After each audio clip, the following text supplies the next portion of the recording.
গণরায় উপেক্ষা করে বিএনপি ফ্যাসিবাদের পথে হাঁটা শুরু করেছে বলে মন্তব্য করেছেন ১১ দলীয় ঐক্যজোটের নেতারা। তারা হুঁশিয়ারি দিয়ে বলেন, জনগণের রায় বাস্তবায়ন না হলে বিএনপিকে রাজপথে মোকাবেলা করা হবে। জাতীয় সংসদ অধিবেশনে গণভোট, গুম প্রতিরোধ, দুর্নীতি দমন কমিশন ও জাতীয় মানবাধিকার কমিশন সহ অন্তর্বর্তী সরকারের ২০টি অধ্যাদেশের কার্যকারিতা হারানোর শঙ্কায় রাজপথে নেমেছে বিরোধী রাজনৈতিক শক্তি।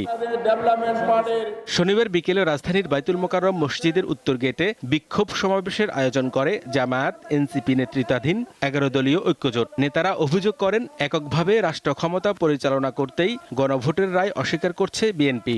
একই দিনে এক ভোট যদি হালাল হয় তাহলে আরেকটা হারাম হতে পারে না। ৭০% জনগণের হ্যাঁ ভোটের রায়কে যারা অস্বীকার করে বেঈমানি করতে চায় তাদের স্থান এই বাংলার মসনদে হবে না।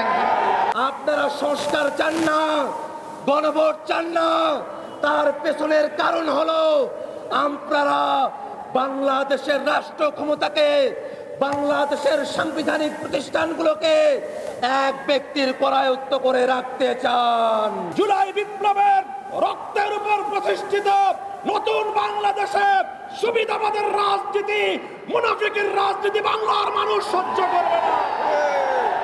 সমাবেশে জামায়াতে ইসলামীর নায়েবে আমির এটিএম আজহারুল ইসলাম বলেন, ক্ষমতার স্বাদ পাওয়ার আগেই বিএনপির আচরণে পরিবর্তন দেখা যাচ্ছে। সংস্কার প্রক্রিয়া এড়িয়ে ফ্যাসিবাদ কায়েম করতে চাইলে পরিণতি ভালো না হওয়ার বিষয়ে সতর্ক করেন তিনি।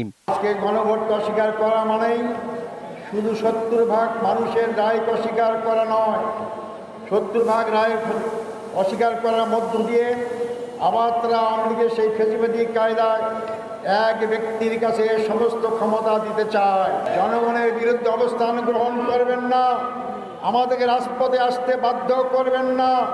রাজপথের আন্দোলনের ফলাফল সরকারি দলের জন্য কোনো শুভ অবস্থা হয়নি, কোনো সময় হবে না। সমাবেশ শেষে বিশাল বিক্ষোভ মিছিল বের হয়। মিছিলটি পল্টন মোড় ও কাকরাইল ঘুরে শান্তিনগর মোড়ে গিয়ে শেষ হয়। হেদায়েতুল্লাহ সীমান্ত, দীপ্ত সংবাদ, ঢাকা।